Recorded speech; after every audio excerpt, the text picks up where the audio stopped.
Hello, I'm Andy Seaverton, the Senior Instructor of Combat Fusion Martial Arts. Well, welcome once again to one of our videos in our InfoPod series on techniques of the Kenpo system. We're covering orange belt techniques at the moment, and the technique we're looking at today is the technique Lone Kimono. We will be spending a little bit of time on the attack itself. I've found over the years of teaching in Kenpo that the attack is one of the things that can be misunderstood and can cause problems to a student who's trying to do the technique effectively. So we will be spending a little bit of time on that.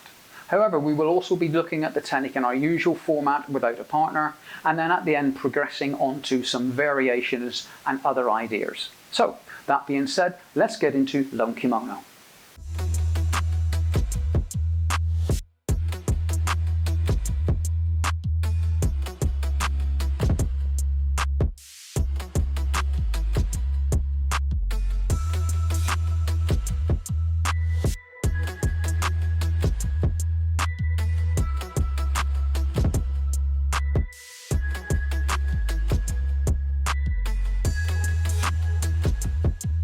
This technique receives its name from the attack, a single hand or lone hand grabbing attack to the jacket or shirt.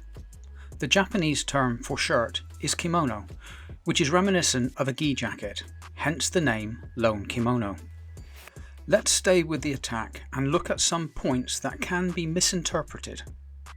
Quite often, the attack is performed in a soft manner. Our opponent simply grasps the jacket, pulling us towards himself. The response to the attack is to pin check the attacking hand to our chest, ensuring we anchor the elbow while stepping back into a neutral bow, straightening our opponent's arm, enabling the execution of our counterattack to his elbow. However, if someone attempted to attack with such a lack of commitment in their attitude, would you even allow them to lay hands on your person? Add to this, our opponent is using one of our own principles at this point of pulling in. The anchor principle will prevent us straightening his arm. Remember, if it works for us, then it must work for them. Even if you persevere with attempting to attack your opponent's arm, you are only likely to be impacting on the point of his elbow, causing a potential injury to yourself. When the attack is applied with a realistic attitude, there will be a push or a shove that precedes the pulling in. In the ideal phase of this technique, the push is the trigger for your counterattack to your opponent's arm.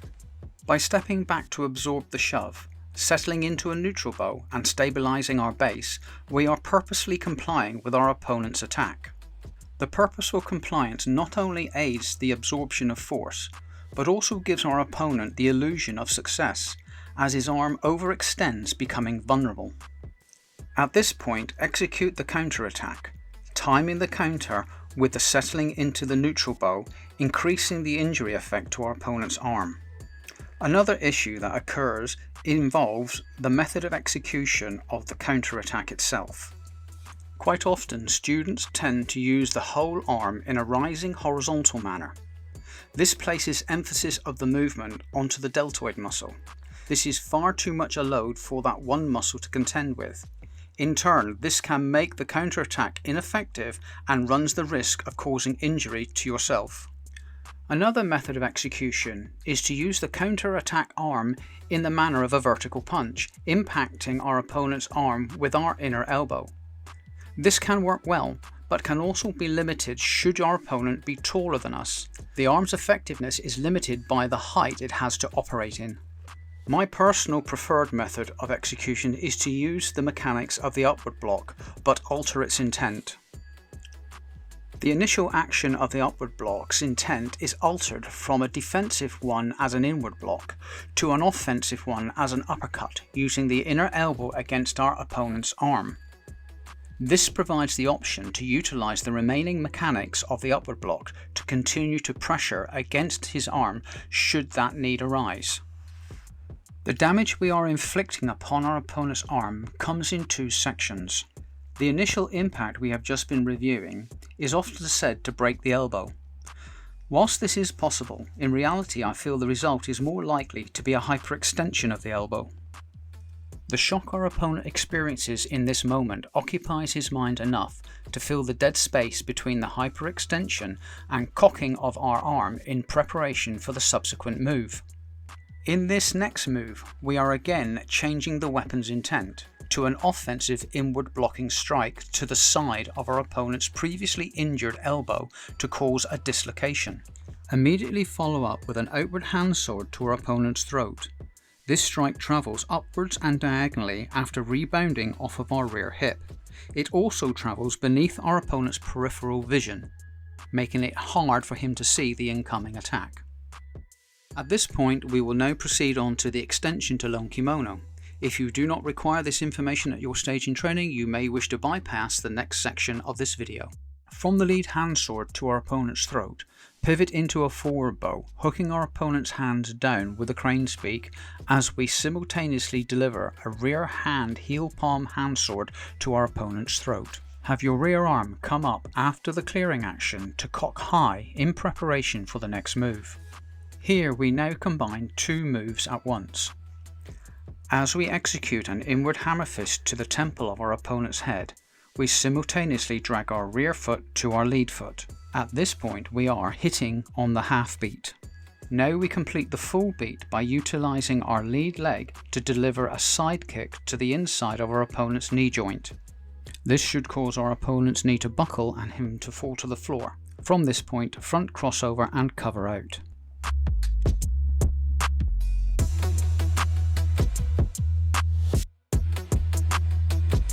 Before we proceed on to our usual examples of variations, let's look at some family groupings for Lone Kimono.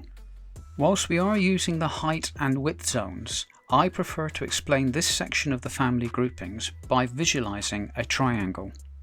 On this triangle, we superimpose 4 points. One in the bottom left hand corner, one in the bottom center, one in the bottom right hand corner, and one top center on the point of the triangle. By moving the attack of Lone Kimono from point to point, we see the relationship of Lone Kimono to snapping twig, to glancing salute, and to clutching feathers. Please experiment with these techniques and see if you can find the other family relations. Hello and welcome back. So now we're going to progress on and look at some variations and different ideas on the technique itself. Earlier on in the video, we talked about the concept of the anchor principle and how our opponent actually uses it against us if we don't take the technique in its first instance. We're going to look at some possible scenarios we could use to persuade our opponent to straighten his arm for us so we can action the technique in its standard format. The first one we're going to look at is pretty basic, and it's the one most people apply when they want the opponent to straighten their arm, and that is an eye slice.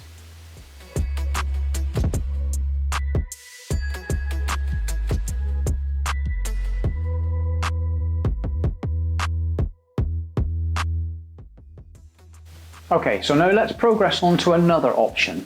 This second one is using a simple groin flick. The groin flick causes our opponent to try to move his body away whilst trying to push us away as well.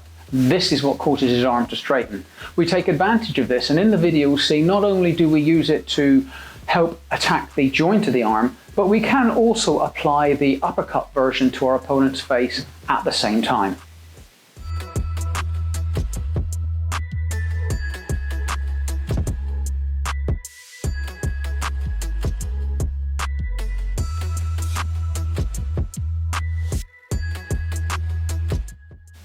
In this third example, we're going to take a hint from the technique raking mace. As our opponent pulls us in towards him, we comply with his wishes and step forward, and on landing with the foot, we do a sharp uppercut to his ribs. This will help by taking the wind out of his body and making him want to move away from the actual impact site. This in turn will cause his arm to straighten because we're still checking it to our chest, so we are holding on to it, and as his arm straightens, we attack his elbow joint with our lead arm.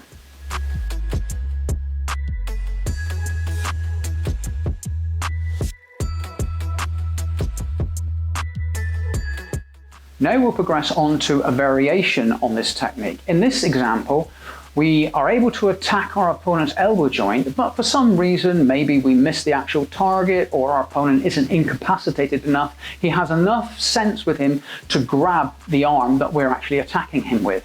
And from that point there, we flow into a version of Twist of Fate.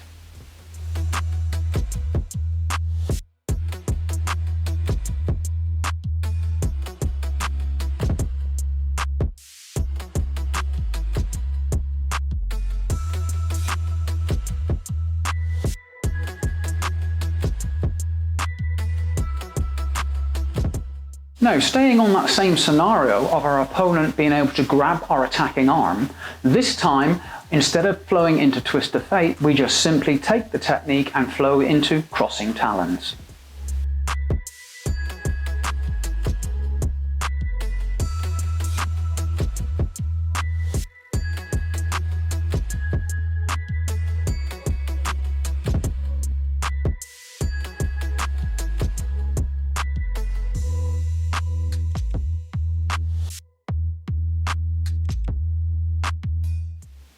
Now, in our final example of a variation, this is all dependent upon good knowledge of your current environment.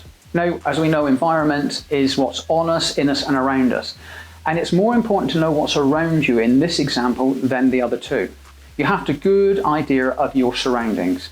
The idea is to allow your opponent to grab on the initial movement, which remember we said would be a push before it would be a grab, and just allow that push to continue so he overbalances and loses his stability, and we can just simply allow him to fall to the floor.